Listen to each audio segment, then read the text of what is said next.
Masjid dan surau bukan sekadar tempat ibadah bagi umat Islam. Ia juga berperanan sebagai pusat penyatuan ummah dan pembangunan masyarakat, khususnya sepanjang Ramadan. Program Ihya Ramadan di Masjid Seksyen 7 Shah Alam misalnya dirancang dengan pelbagai pengisian merangkumi aspek ibadah, kerohanian, pembudayaan ilmu serta aktiviti kemasyarakatan bagi mengimarahkan bulan penuh keberkatan ini. Dan untuk perkembangan kemeriahan majlis, kita bersama rakan setugas Faiz Arif turun padang di lokasi. Mungkin Faiz boleh kongsikan bagaimana situasi di sana. Silakan.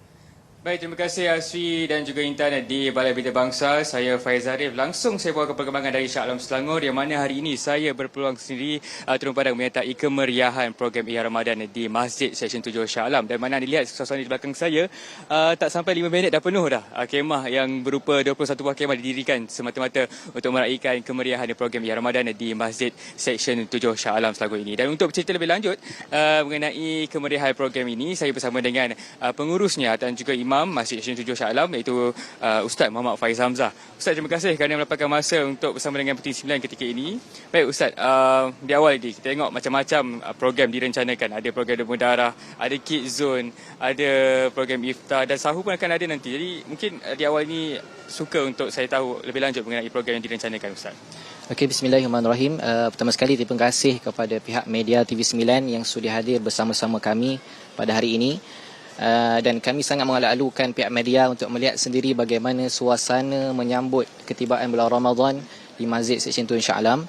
Alhamdulillah, Masjid Seksyen 7 Shah Alam bukan sekadar menjadi pusat ibadah tetapi pusat komuniti dan kebersamaan masyarakat setempat. Di antara program yang telah kita rancang adalah program berbuka puasa, di mana kita menyediakan sebanyak 1,000 pack pada setiap hari. Kita menyantuni asnaf-asnaf yang berdekatan. Kita menyantuni juga pelajar-pelajar yang berhampiran UiTM dan Unicel untuk berbuka puasa di Masjid Seksyen 7 Shah Alam. Alhamdulillah.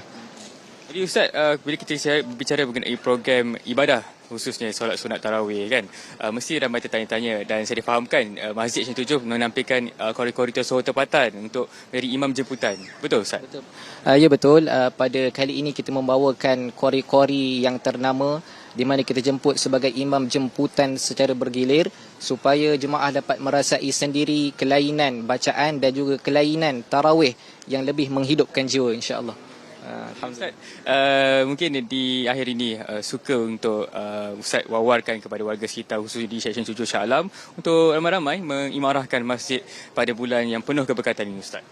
Okey, saya mengajak kepada semua khususnya Korea Seksyen 7 Shah Alam untuk kita menikmati di mana Allah Subhanahu Wa Taala telah menganugerahkan Ramadan kepada kita pada tahun ini. Kita sama-sama tingkatkan kualiti ibadah kita dengan kita bersama-sama untuk menghidupkan suasana ini di masjid yang berdekatan khususnya Seksyen 7 untuk sama-sama kita meningkatkan kualiti ibadah kita supaya Ramadan kali ini menjadi Ramadan yang terbaik untuk diri kita, insya-Allah. InsyaAllah. Baik, terima kasih Ustaz di atas kesempatan yang diluangkan. Jadi itu dia kepada perkembangan langsung saya bawakan di Masjid Seksyen 7 Shah Alam ini. Dan kepada anda, masih sempat lagi untuk bersama-sama mengimarahkan Masjid Seksyen 7 kalau anda berada di lokaliti ini.